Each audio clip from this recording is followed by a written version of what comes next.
गरीबी की जंजीरों को तोड़ती गंगा, संघर्ष, सपने और सफलता की कहानी। जो सपनों के लिए लड़ते हैं वे तकदीर नहीं, अपनी मेहनत से भविष्य लिखते हैं। ये कहानी गंगा की है, जो एक गरीब मजदूर की बेटी थी। उसके पास न अच्छे कपड़े थे, न भरपेट खाना, न पढ़ने के लिए किताबें। लेकिन उसके पास था एक सपना, संघर्ष करने की हिम्मत और हार न मानने का जज्बा। गंगा की यह कहानी हर उस लड़की को प्रेरित करेगी जो गरीबी और समाज की बेड़ियों को तोड़कर आगे बढ़ना चाहती है। गांव सरगापुर में गंगा अपने माता पिता और छोटे भाई मुन्ना के साथ रहती थी। पिता रामलाल खेतों में मजदूरी करते और माँ सुशीला अमीरों के घरों में बर्तन मांजती। गंगा का सपना था बड़ी अफसर बनना, लेकिन घर की हालत इतनी खराब थी कि एक वक्त का खाना भी मुश्किल से मिलता था। स्कूल जाते वक्त उसके पैरों में जूते नहीं होते, गर्मियों में जलती जमीन पर नंगे पैर चलती, फटी हुई किताबों से पढ़ती और कभी कभी अखबार के पन्नों से नोट्स बनाती। उसके सहपाठी नए बैग और ड्रेस पहनते और गंगा के कपड़ों में जगह जगह पैबंद लगे होते। गांव के लोग हंसते, अरे गरीब की लड़की पढ़कर क्या करेगी, आखिर में तो चौका चूल्हा ही संभालना है। लेकिन गंगा ने ठान लिया था वो दुनिया को गलत साबित करके दिखाएगी। एक दिन स्कूल में टीचर ने कहा, जो इस साल टॉप करेगा उसे स्कॉलरशिप मिलेगी। गंगा के लिए यह अंधेरे में रोशनी की किरण थी, लेकिन अब नई चुनौती थी।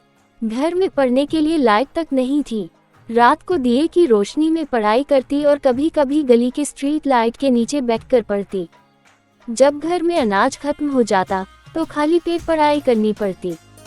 माँ कहती, बेटा पढ़ाई छोड़ दे, घर संभाल। लेकिन गंगा ने कहा, माँ एक दिन मैं तुम्हारी गरीबी मिटा दूंगी। फिर आया परीक्षा का दिन। गंगा ने पूरी मेहनत की और जब रिजल्ट आया वो पूरे जिले में टॉप कर चुकी थी। गांव में पहली बार किसी गरीब लड़की ने ये कर दिखाया था। अब गंगा को शहर के बड़े कॉलेज में पढ़ने का मौका मिला, लेकिन गांव के लोग ताने मारने लगे, अरे लड़की को शहर भेजोगे, उसकी शादी कर दो। रिश्तेदारों ने भी विरोध किया।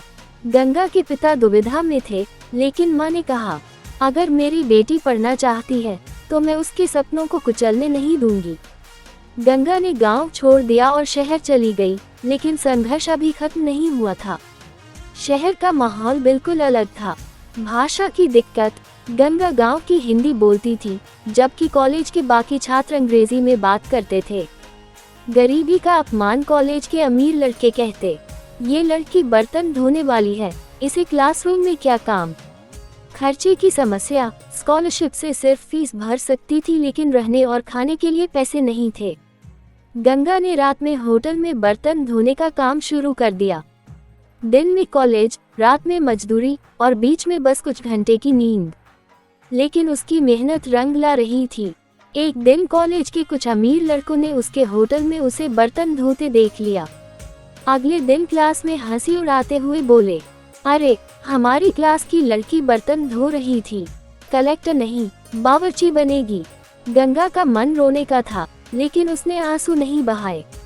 उसने खुद से वादा किया, आज तुम मुझ पर हंस रहे हो, लेकिन एक दिन मेरी मेहनत पर ताली बजाओगे। गंगा ने अपनी मेहनत से यूनिवर्सिटी टॉप किया। अब उसे आईएएस की परीक्षा देने का मौका मिला। फिर आया सबसे बड़ा इम्तिहान।